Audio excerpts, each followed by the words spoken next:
Playoff drama. It was a wild, wild weekend to start off the 2024 Major League Rugby playoffs with some crazy conference semifinals matches over the past couple of days. We go over all of them, break down what went down, what we liked, what we didn't like, and of course, what that means for the final four teams that are competing in the conference finals this coming weekend. The Fantasy Ruckers Show starts right now.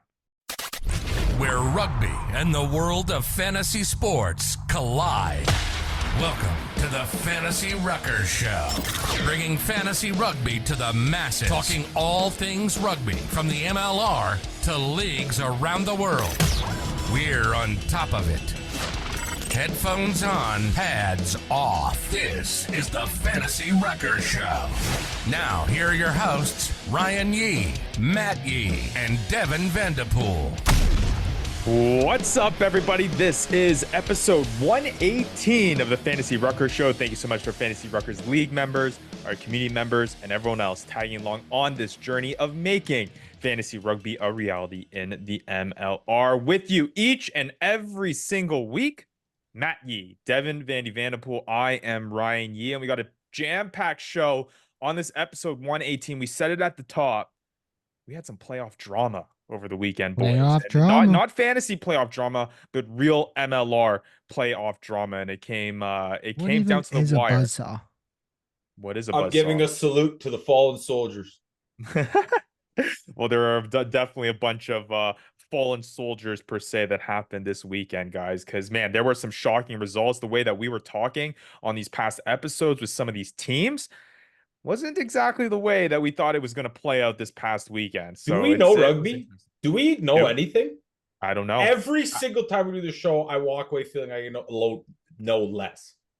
See, that's the thing, right? When you look at a micro scale, Vandy, I've never heard of it may it. seem that way. I avoid scales, bro. But on a macro level, Vandy, don't want to break them. Hey! on a macro level, Vandy, it does seem like you're making progress on knowing this rugby thing. So it might not seem like it from a day-to-day, episode-to-episode thing, but I promise you're making progress here. But you're right, though, because after this past weekend, I mean, that is the question. Do we freaking know rugby? Because I don't know.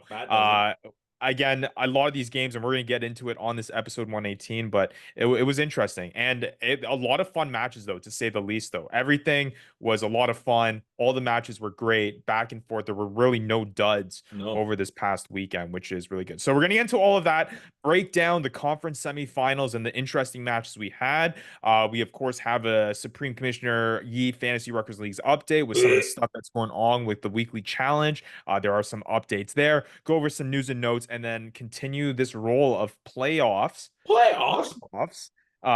and start talking about the conference finals that we'll have coming up this week. Conference finals. All right. Well, before we get into it, like we say every episode, if you aren't already, follow us at the Fantasy Ruckers. Handles up above on the YouTube video, down below in the description. If you're listening on the pod, at the Fantasy Ruckers, follow, like, subscribe, do all that good stuff. Share the episode with your friends. Get this fantasy MLR thing growing, because we are reaching the off season. We're gonna have some pretty cool interviews, some pretty cool breakdowns, some pretty cool rankings. That's gonna be a whole bunch of stuff. It might be the off season, but the grind don't stop when it comes to you're getting that Commissioner Yee fist going, bro. Yeah, there we go.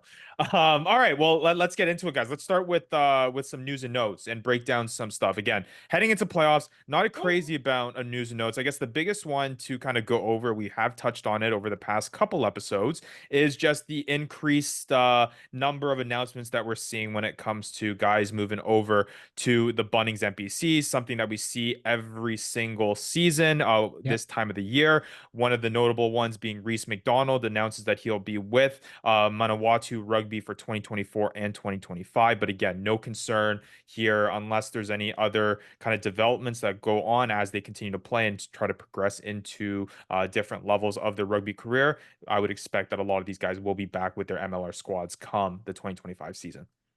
Yep. I think it's the usual messaging. These guys, if they don't perform too well or if they don't find a contract elsewhere, will likely be back in the MLR, or at least the NPC Bunnings Cup signing doesn't stop them from playing in the MLR.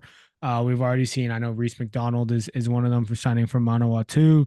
I know Jason Emery has been in a bunch of the social media posts for Manawa too. Ezekiel Lindenmuth with Kenny's Manukau. Same with AJ Alatimu. Now that he's got some additional time on his hand, he's also going to be with with County's Manukau. So yeah, we're going to see lots of guys there. Our team, the MLR is filled with guys from this league.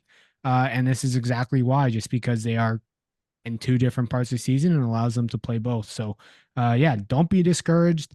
It actually gives you a nice opportunity to be able to look at these guys and get a feel for how they're doing, and be able to get your research started going early for next year's draft. Yeah, a couple other guys to list: Mitch Jacobson to Waikato Rugby, Frank Lahore to the Magpies, the Hawke's Bay Magpies. So again, the list goes on and on. And a lot of these guys are just signing back with their teams just for another year. I mean, these guys are, most of them are returnees to their NPC Bunnies Cup club sides. I mean, when do we start to see some of these Bunnies NPC teams starting to be affiliated with MLR teams? Like, I mean, I feel like it's we've seen them in the past, right? We've seen the Hurricanes partner with the Arrows, I believe. Look how that and I think the Crusaders are partnering with somebody at one point, but we've seen it in the past. I think there's a lot of ties with New Zealand Rugby to the MLR.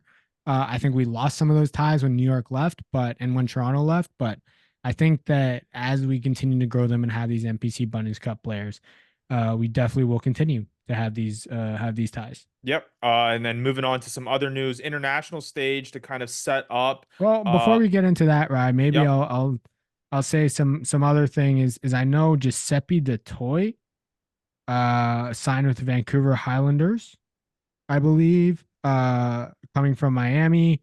And Noah Bain, also from the Utah Warriors, signed with the Highlanders as well. This is a Vancouver-based semi-pro team who just happened to beat an international Germany team 30 to 18 or something like that, 30 to 28, 26 on the weekend. So, yeah, that team, I mean, hey, if we're looking for a Canadian MLR team, the Vancouver Islanders are putting a pathway through. And I know that we also, a little bit of breaking news, that there is a fresh push of a Vancouver squad trying to make it into the MLR. We recently got a follow from Vancouver Swans Rugby. Give them a shout out. They followed us on Twitter. Bringing Major League Rugby to Vancouver. Sign up for information. So we're gonna have to fix that. They got 254 followers. A lot of people are following them, or they are following a lot of people to try to get the word out. Swans Rugby Vancouver, trying to get that going. This is not. Let's not start with these crappy names. Don't just come out the bat with a bad name. At least put some effort and thought to it. I don't understand. Well, what the heck does a swan have to? There are so many cool things you could do with Vancouver, with BC, with the heritage of the First Nations people. There's just so many things that you could do that are so much cooler than a dang swan. I went to school there. I don't think I ever saw one swan. Yeah, why are you getting after the Cobra chickens, man? Maybe I had my eyes closed the whole time, but I'm pretty sure I didn't see one swan ever. You know, if that swan hit you with its wing and break your arm. Yeah, Cobra chickens, they couldn't, because they're not there. They're not there. So, yeah, figure it out, and especially don't be called the Swans Rugby Vancouver. We're not doing that. Well, on their Twitter, I will say it says Vancouver Swans Rugby. That's what it says. So I assume that's what they're called. Well, just get the order right. All right, 1, 2, 3, not 2, 1, 3. In their graphics, they have it the other way around, but their hashtag is MLR2YVR. That's pretty good. I like that. So then, I guess moving on now to some international rugby. The All Blacks did play Fiji on Friday at Snapdragon Stadium in San Diego. Kind of a nice little international tie in there with everything going on. Yeah. Just wanted to mention that because, again, it's a match of note. Pretty big when you have the All Blacks in the area at any time playing at an MLR stadium. You always want to give that a shout out. They say that the atmosphere was pretty good when they were at Snapdragon. So it looked pretty good when I was watching. It looked like a good time. It looked like there was some good crowd out there.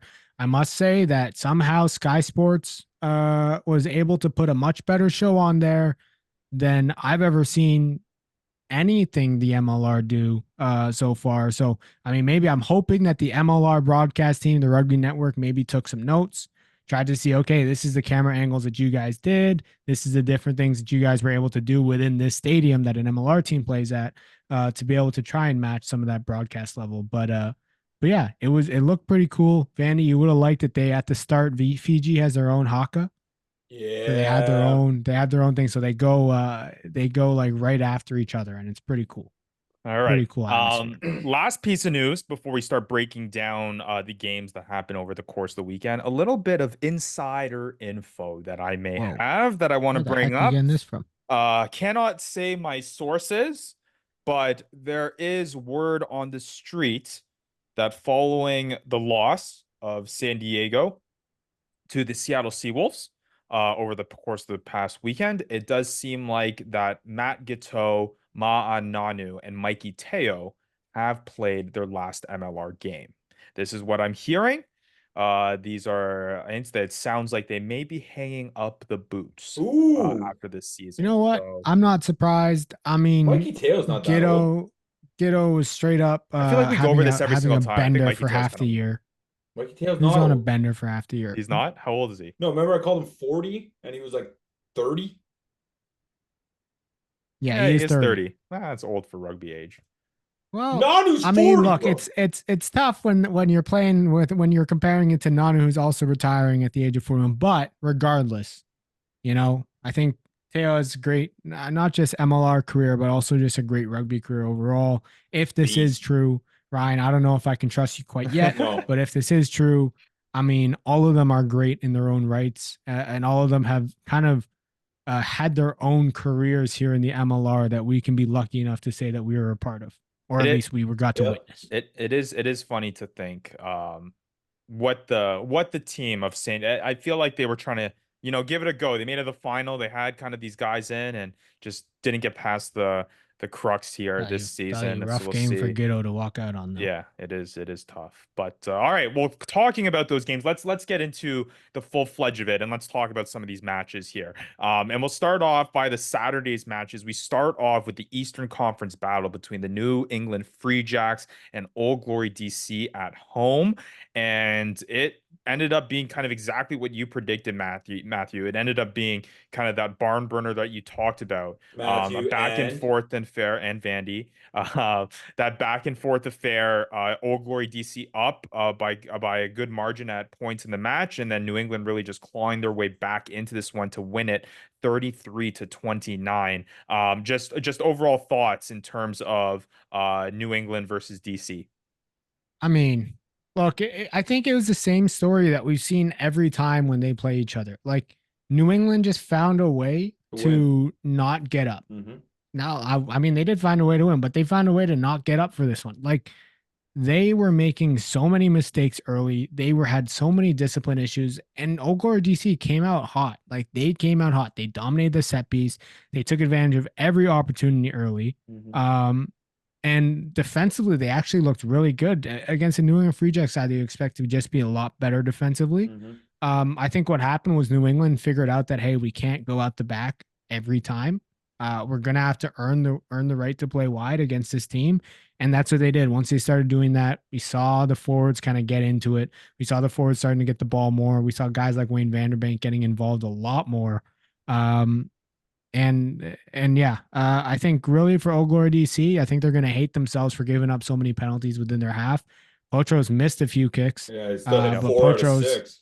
Yeah, he still had 4 out of 6, but like, you give up those penalties in these big games and you look at that final score, you think about how much closer it could have been, and what that might have changed things for Old Glory DC. But you know what? I thought Old Glory, they looked really good at times. I thought they did a great job with their support lines in that game.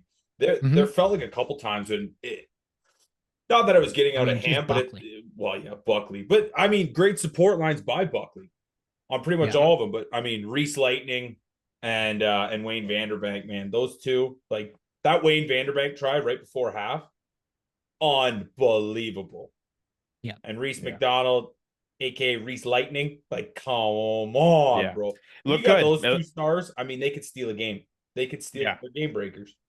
I think, it was really, it ended up kind of epitomizing what the seasons were like for these both teams. You know what I mean? Like Old Glory DC, just a Fell lot of short. games this season just fell short at times, made mistakes that really cost them in the end. New England has this gritty ability to kind of stay in it despite not playing their best rugby at times. You can talk about championship pedigree, you can talk about veteranship there, but they just find a way to win sometimes. So that can feed into whether or not you are or are not confident with this team heading into the conference finals. A handful of guys from a fantasy performance that were quite good in this one. We mentioned Putros from the boot. If you had him in your lineup, yeah, that was pretty solid. Connor Buckley with 3 tries this match was probably not a guy that you had in your lineup, but there were also like kind of value plays. I know in my weekly challenge, I got Oscar Lennon in there, who ended up scoring a try for the Free Jacks as well. I know I tried to get Wayne Vanderbank in there as well, so that kind of paid off too. But just playing it by ear in terms of some of these guys. Now, the teams are dwindling down, so your ability to find value here is only gonna heighten in the importance of doing that as we continue to trudge on. Let's shift on over now to the second match of Saturday. Talk about beating yourself and talk about mistakes and errors. Houston versus Dallas. Going into this one, I think you can probably clip the tape in terms of how confident we were with this Houston. I mean, Vandy been saying it all year, right? Vandy was just saying how much of a buzzsaw Houston was. Vandy just kept going on how Vandy was a lock. I mean, Houston was a lock for this game. Cole came on and said the same thing look, I said. He called it boring. I mean, but look, Vandy just he kept saying it. He kept saying it, and I think that's why they lost. No, you know what you have? You have me saying they were buzzsaw, which is true. But then you have an unmovable object, and that is a playoff win for Houston. It's an unmovable object. It's not going to happen. If it didn't happen this year, it's not happening then. I pull up the graphic that that James Dealey put up here in terms of the curse of being in first place. In the past 6 seasons, only one time has the team that finished first gone on to win the championship, and that was the Guiltinis back in 2021. But if we throw it back to 2018, the then Glendale Raptors finished in first place. Seattle ended up winning. 2019, San Diego was in first place. Seattle ended up winning. In 2022, New England was in first place. New York Rugby Football Club ends up winning. First place, San Diego. Had a tough time with that one. I did have a tough time with that one. It's been a while since we talked about New York Rugby. New York. Well, that's 3 names ago, so that's it's a tough one. I give it to you. That is 3 names. You had the Ironworkers. Yeah, you're right.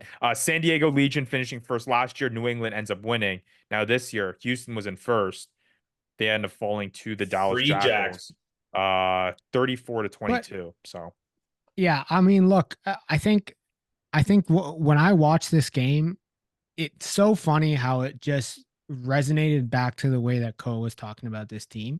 And if you haven't seen that interview, go watch it. Yeah. Unreal in our last episode. Hold back. But he talks about how boring it was to play Houston and how just all they did was play it through the forwards and then turn you around and kick the ball and try to pin you in the corner and play defense. That's all they did.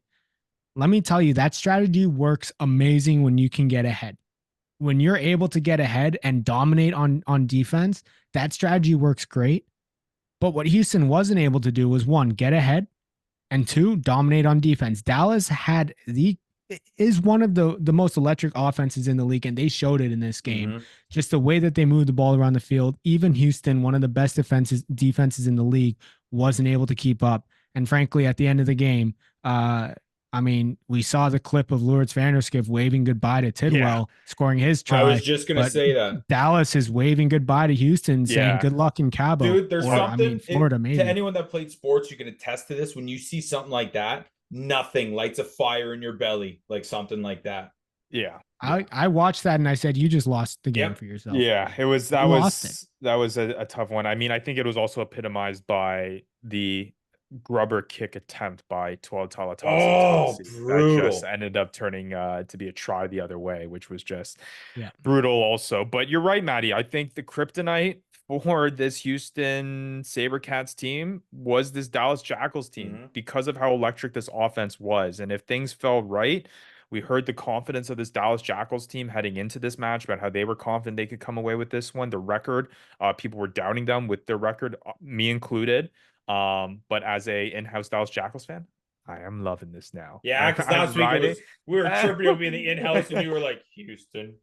I'm taking I know. Houston. I know. I mean, I chose Houston to you know go all what, the though? way. The Now my thing is, bracket Dallas- is busted. we did. You said it best, Matt. The way they were moving, it left Houston just like out of sorts, man. They were scrambling to get back. They were scrambling all over. And the biggest thing I think is Dallas won the scrums. I can't remember what the stat was. I think it was like 9-3 or something. They won 3 times the amount of scrums. Dallas, over Houston. I mean, wild. And I mean, look, like Houston has great line speed on defense, but when you have a ball as quick as the way that Dallas was playing, that line speed is never going to formulate. And it's just not going to formulate. So I'm looking at this team of Dallas and thinking these guys have a shot. These guys definitely have a shot. You know what? Sometimes though, Seattle in the past, like sometimes you just got the juice to take down the big dog. You know, sometimes you go in with that underdog mentality, you know, and you're going to play there and whatever, and you just come out with the win. And you know what the problem is? That might have been, you know, quote unquote, your biggest hurdle, but it ain't over yet. Yeah, that is true. You got the toughest path. You got the toughest path. Yeah, fantasy wise, right? I mean, Wandy Oliver, right? Yep.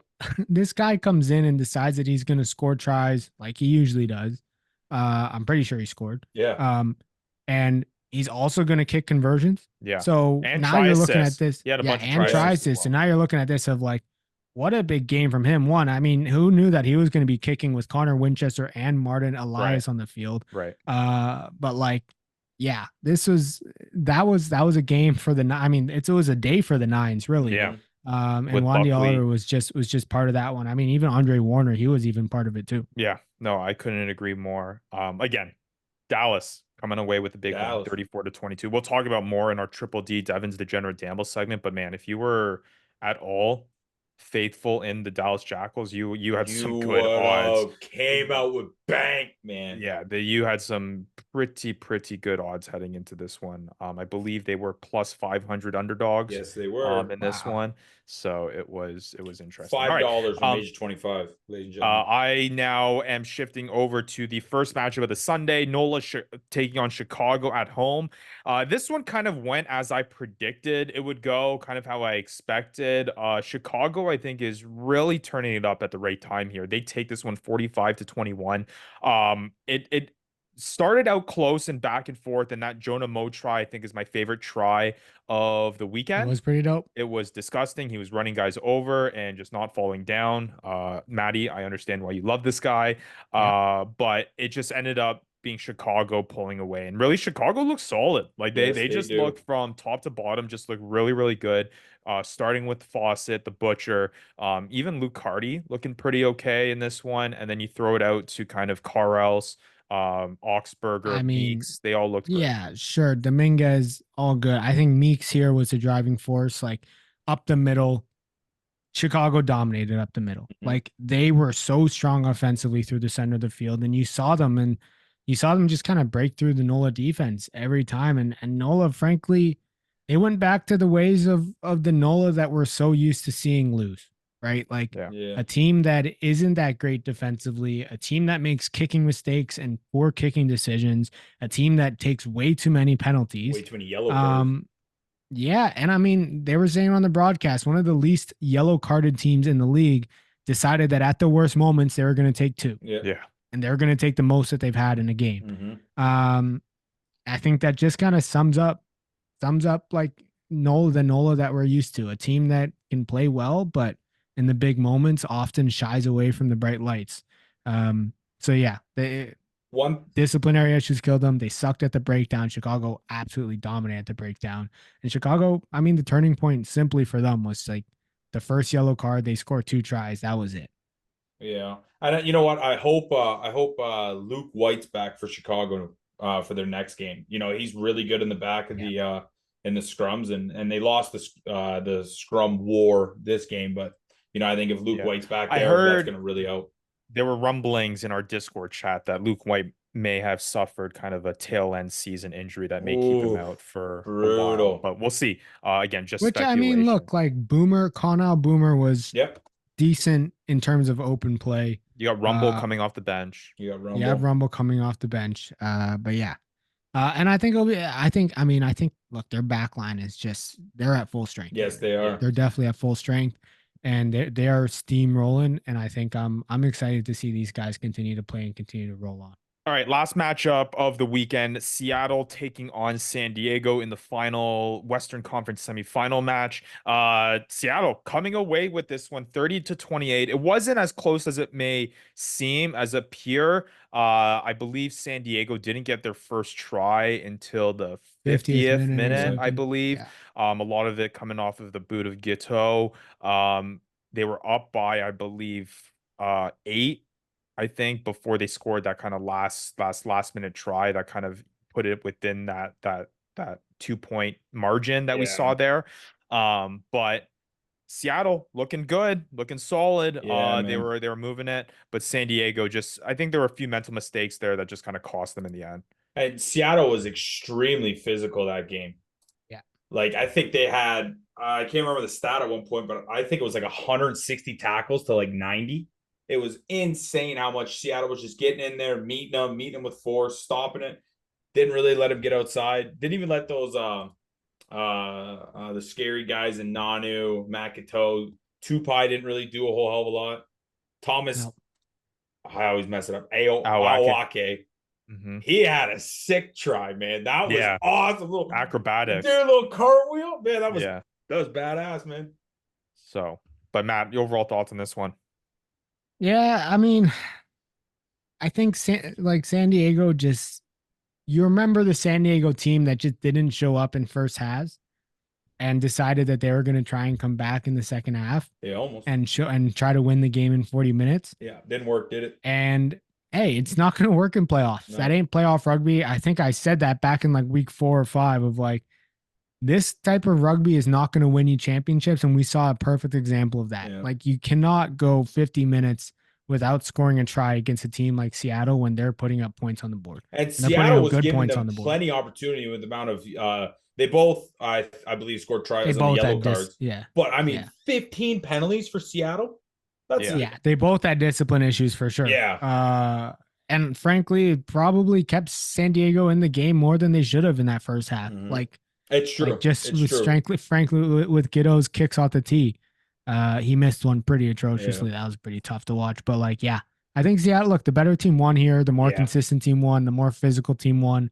And I think like they deserve the win. Seattle deserved the win 100%. Here. And it sets us up for a pretty exciting conference final happening this weekend. Again, New England winning in the Eastern Conference semifinal, Chicago beating NOLA, and then in the Western side, Dallas beating Houston, Seattle beating San Diego. Before we get on to previewing this weekend's matches, we do have to get to our favorite part of the show. Oh, I thought we skipped we're coming back to this one. I was feeling good that we skipped this one. I thought, hey, we're rolling. We're just rolling through this show. And all of a sudden, we're back here every time. It's like taking the time machine. I didn't know we were just taking the time machine back in time to do this segment. Hear ye. Here is Supreme Commissioner Ye with the Fantasy Ruckers Leagues update, guys. No, just wanted to touch on this quickly here. Wanted to move it down to the show to kind of tie in with us moving into next week. But keep an eye out there. Our results for our weekly challenge will be out shortly at the time of the recording of this podcast. By the time this podcast is released, the weekly challenge number should be out relatively soon thereafter. Just figuring out some minor tweak things with regards to numbers and tallying up those stats. So those will be out. Again, it was a fun weekend. I think we had a handful of people participating once again, which is really good. Yeah, it's great to see. One, love to do this during the playoffs. Two, the teams are dwindling now. So when you get into this weekly challenge every week, you're gonna have to make some tough decisions. Yeah, and I even felt it this past week. Like, I felt trying it. to it was go tough. through. It was hard to get a $15 budget lineup. I took a look at my team, and it's rough. It is rough. All right, I don't think I did very well, but we'll find out. But yeah, look, there's 4 teams left. You might have to leave some spots empty. You might have to put some bench players on there. Yeah.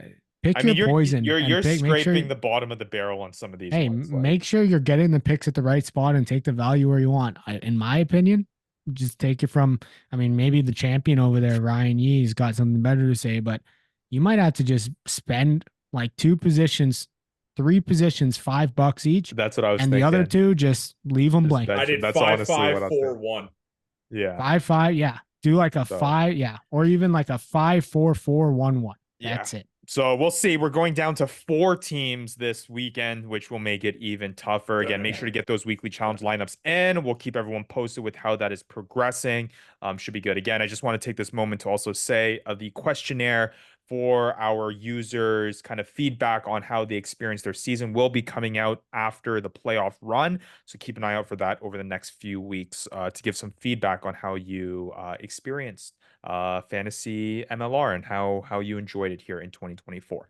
All right, let's go on to our predictions here into the MLR Conference Oh my Finals. gosh. Thank goodness I didn't have to predict it all at once like Cole last week. That would have been rough. We did put. He got everything wrong. We did. Did he? Because I think he got Chicago. No, he he got got Chicago and he got New England and he got Seattle. He did San Diego. He did San Diego. Yeah, I think got the whole West Yeah. wrong, but it's okay. It's What okay. I was right with New England. I was right with Chicago. Right with Seattle. Wrong with Dallas. I think you guys were both wrong with Dallas. I was wrong with all of them except New England. So that's good, Maddie. That's good. That's good. It doesn't make good for my Rangers picks. That's for sure. I think you picked. I want to took say Seattle. San Diego. Ain't no way. Yeah. I don't know. I don't know. I can't remember. But either way, got the matchup set up for this week. On for Saturday, we got at 1:00 p.m. Eastern on FS1. We're on the Big Boy channel. New England taking on Chicago. This should be a fun one. I mean, right now, the confidence is buzzing high with the Chicago Hounds. They are playing well. I think I could be wrong, but I want to say that since they fired Sam Harris, or since they kind of mutually, I don't want to say fired, but mutually parted ways. Fired. I think Chicago has won every single match, right? Like I feel like that's I have to fact check you. They might have lost. They might have lost one. But they it's lost one. It's a hefty record after losing your coach. It is a good record. Either way, Chicago's looking solid now. New England has that championship pedigree. Wait. Sorry to interject here. They lost to one team. Do you know who it was? New England. No. Utah. No. Dallas Jackals. Let's go. Wow. Sorry, Then they haven't lost since then. June 9th was the last time they lost. Wow. All right. Hey. All right. So we'll see. Let's but get New into England this has one. the championship pedigree. 1 What are you guys p.m. thinking? 1 p.m. Eastern time for a semifinal game. I think that's a little. Come on now. Well, But we're on FS1. You got we are on baseball. FS1. You got, do you want Nothing else. Well, actually, the Olympics start this weekend. Fox Sports doesn't do anything with the Olympics, but still, I understand. Anyways, this is going to be a good one. I think Chicago, if they stick to this hard running up the middle of the field, I agree. But then and if they play through their big boys, I agree. I think they have a good chance here. I agree. I am excited to see the matchup between LaRue Milan, Wayne Vanderbank versus Billy Meeks and Campbell. I believe they had starting. Campbell. Yep. I'm excited to see that matchup. And then I'm also excited to see the Carls versus Reese McDonald. I think that's a good matchup as well. You go down the line, like the matchups right itself, right? You look at the front row, right? You got Quatrin taking on the Butcher, right? Both premium front row players. Then you look at the back row, right? You got Boomer. Who else was in the back row for Chicago? Mac Jones, Mason Flesh. Right, Mason Flesh.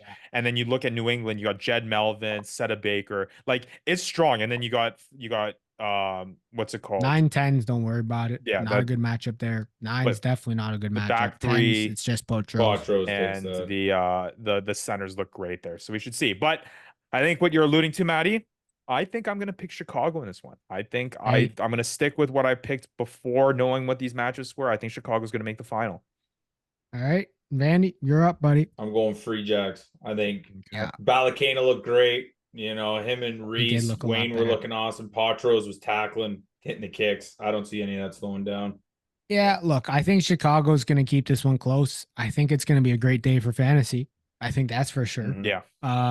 Because especially if you're going to look at some of the big boys. Sorry to interject here, Matt, but I do remember Ko saying in that interview that Old Glory, when they played the Free Jacks, it was always close. And he said that game he had an eye on because of how Old Glory plays New England. So I'm not going to knock him, or I'm not going to knock the Free Jacks when Ko was like, some teams just play each other great.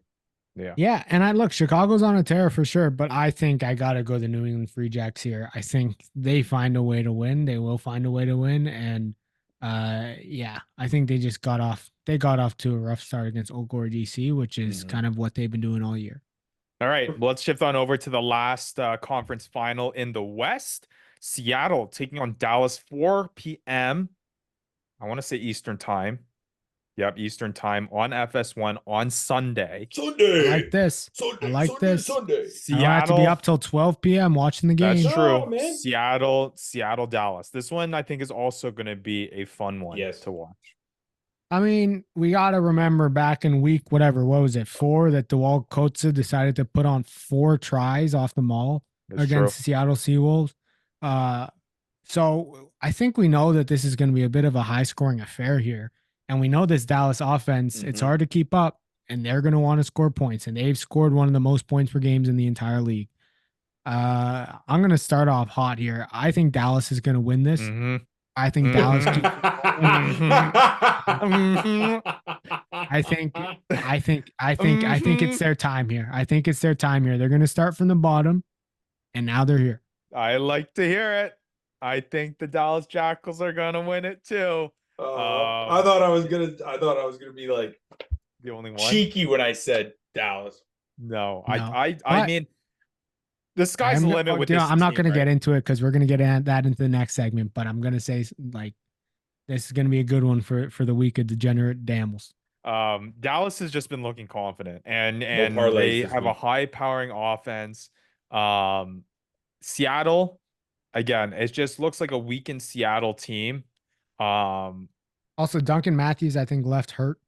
So we'll see. So I think Devin Rousseau is going to have to move back to 15. Tavit Lopetti is probably going to go in at 13. So, I mean, definitely Dallas came unscathed out of that one, I'm pretty sure. And Seattle, I think, got some bumps and bruises out of that last game. So, Vandy, you are going with Dallas?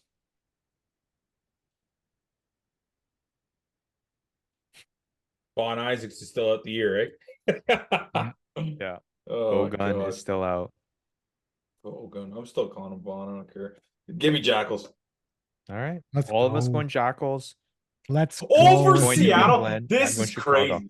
It is crazy. Hey, I mean, do you know what I would do? Do you know what I would do this week in my weekly fantasy lineup? I'm starting DeWalt Kotze. I'm putting it on there. I am looking for another 2-try. Hey, I got him in my OvalYe lineup. What? A 4-try. I got him in my OvalYe, baby. A 6-try, a 7-try performance. I don't even know, but I think he's gonna put on a game. What's your thought? Oh, you will. So you got none of the, I guess, except New England. New England's the only 1 seed, right? That's left in this. Houston's out. Yep. There were arguments online about how the regular season means nothing then, right? You basically have not. What I say to that, I always hate that argument. The regular season sets you up for the best pathway to a championship, but that is not any guarantee. Houston should be beating Dallas every single time of the week, but they weren't able to get it done. They had a clean pathway to a shield that we all saw, and they weren't to take advantage of that. So I don't think for those people who are arguing that this means the regular season means nothing, I don't agree. It's about getting hot at the right time. And exactly. Performing at the right time and using the regular season to get into that kind of mindset. Also, you got to get to the dance. Like Utah, sure, they looked great at times. Yeah, we might even stolen a win against one of these teams in the playoffs. Yeah. Doesn't mean that Utah, the regular season's irrelevant now. Like exactly. Like getting that, Dallas had to work for that last spot. Exactly. Like Dallas had to get some key wins to make sure that they got that last spot into the playoffs. Yep. Yeah. So the regular season did matter to them because that's exactly what they had to do. Houston, in order to play at home, they had to be top of the league. Yeah. They had to be the higher seed. Yeah. So yeah, definitely don't agree with that one. I think in the case of Houston, if you're using that as an example, I mean, Houston, they did the classic term of they effed around and they found out. Yeah, I don't even think that's like specific to like MLR. I don't think that has anything to do with the regular season. No. It just seems in sports, you can look across the roster, basically. The best team in the league very rarely wins a championship. You could look at the NHL, you can look at football, and the MLR proof too. I mean, how many times did you in hockey, for instance, the first seed get bumped in the first round, sometimes even swept? I think the bad taste in people's mouth is the fact that more than 50% of the teams are making the playoffs in the MLR, which is kind of, you know what I mean? Teams, so relax. Get there. Yeah. So, but Everybody's either way, though, I complain about agree. something. Right. But hey, Enjoy either way, we had some fantastic rugby over the weekend. We're going to be treated to some fantastic rugby here coming up this weekend. And it's New not England. like any of these games were a blowout. Like the only game that was a blowout was Chicago and NOLA, and that was a 2-3. Even if you had less teams in the playoffs, they still would have ended up playing each other. So like none of these games were a blowout. All the four versus 1 seed games were all close or upsets. Yeah. And that's what we live for. And we wouldn't be talking about this now. Frankly, like it would be pretty boring episode if all we had was just saying, Houston versus Seattle, New England versus NOLA. Like, no, you're right. Whatever. You're right. So we got New England, Chicago, Seattle, Dallas coming up this weekend. Quickly, before we move on to our last 2 segments of the show, which team do you have most confident at this point on Dallas Shield? Dallas. Shield? Dallas? Let's go. No, I'm going New England. You're going New England? Let's go. I think a Chicago-Dallas final would be really, really interesting. I don't even care. I'm going Dallas. We'll see.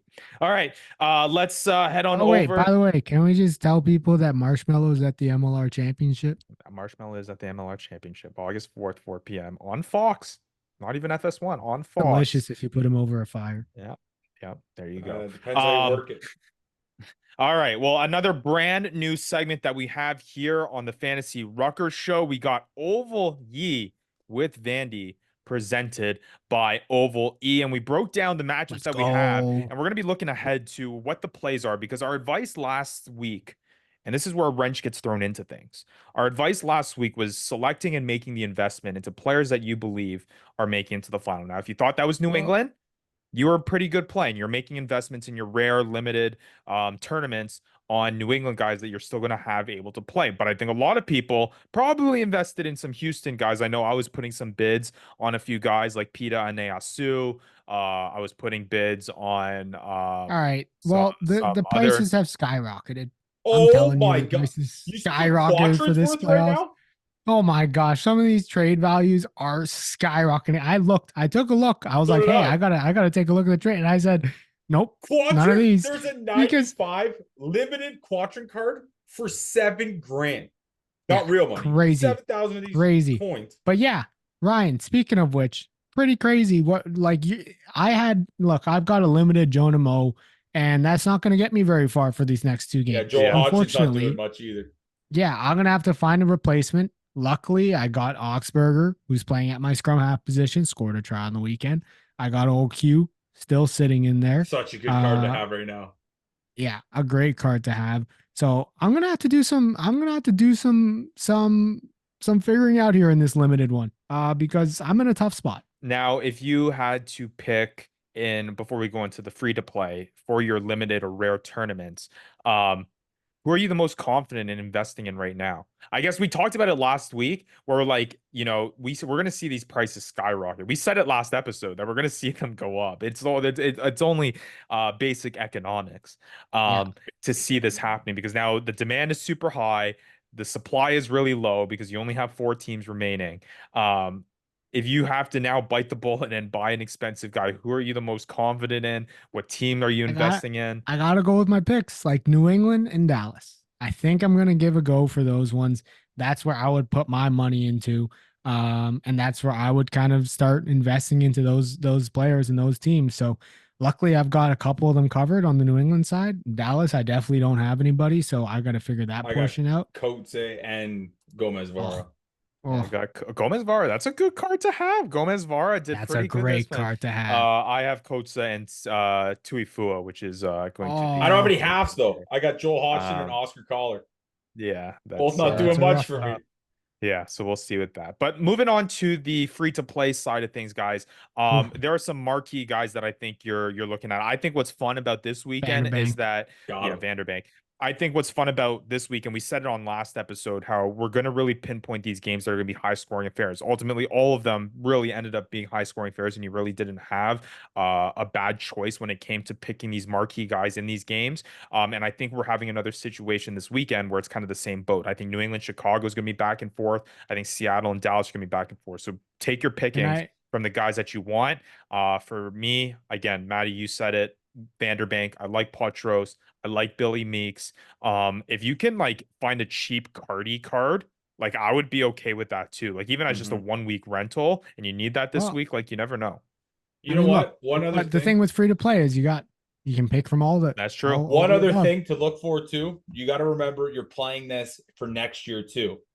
You got to get on those markets and get the cards that people are trying to sell to get a little bit of money to buy the next card. You know, there's some value there. You can get like an AJL Timu card for $450.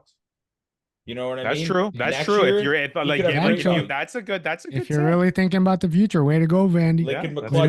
But when it comes to free to play, marquee guys, Matt, that you're looking at Vanderbank, Potros, Meeks, Coates. Quatrin, Meeks, Vanderbank, definitely Potros. I mean, Wandy Oliver, if he's there. I think those are probably the guys you look at. You can even look at Fawcett if you really wanted to for this week as well. I think that'll be a good play. Front row player? What do you think about Devon Rousseau back at Devon 15? Rousseau? Yeah, I mean, I think he always looked good at 15. He could definitely be a play. Dan Creel could potentially be a play. I think there's a plethora of options in this one. This one would be a tough week. Even only having 4 teams you really can't go wrong. You really can't go wrong. It's really just luck.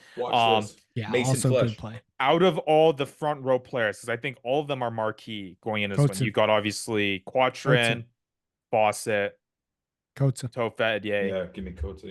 And Kotsa is the one you're going with. Okay.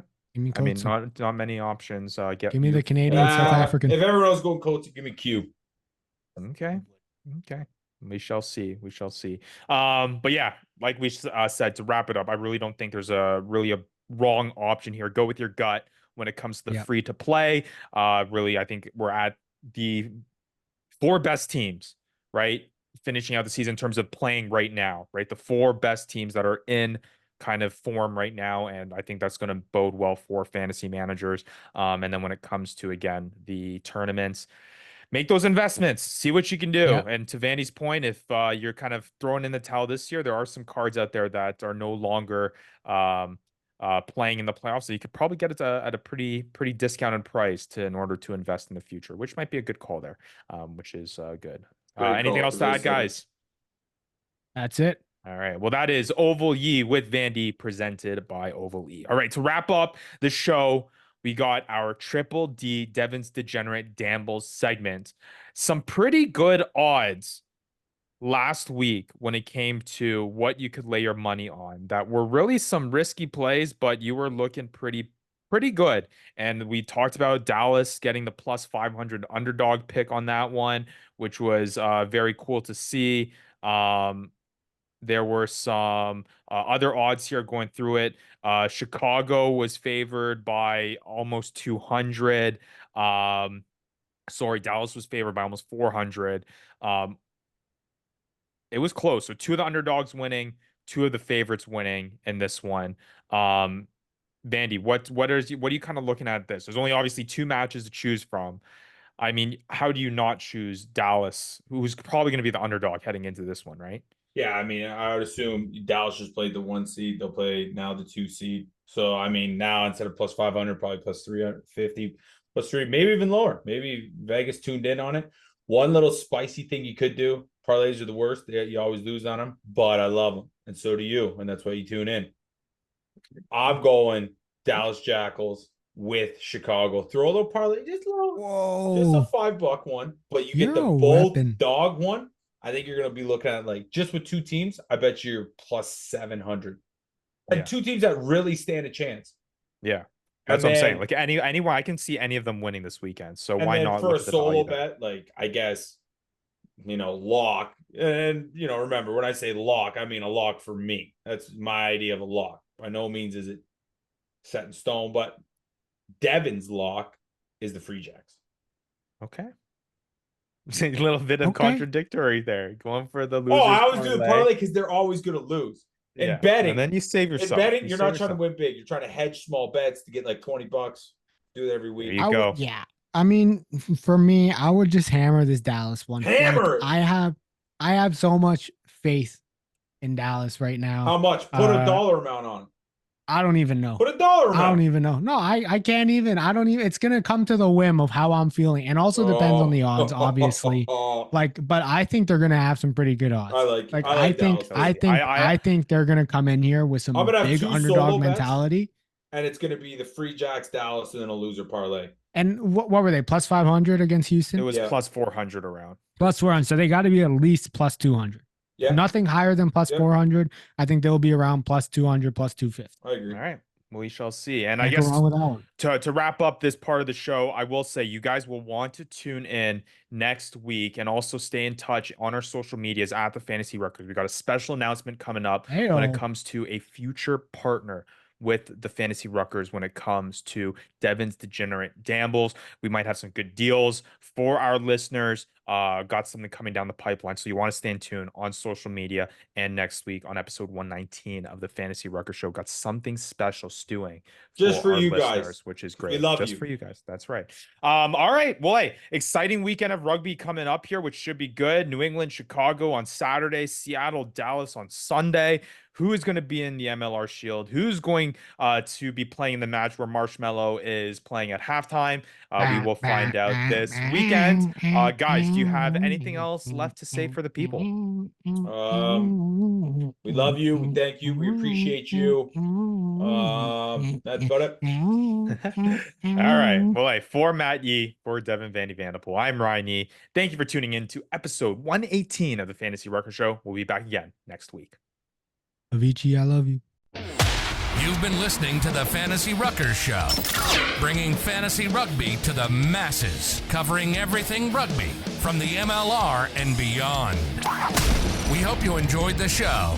Make sure to like, rate, and review, and be sure to tell all your friends. We'll be back soon, but in the meantime, connect with us on social media at the Fantasy Ruckers. Till next time, this is the Fantasy Ruckers Show, signing off.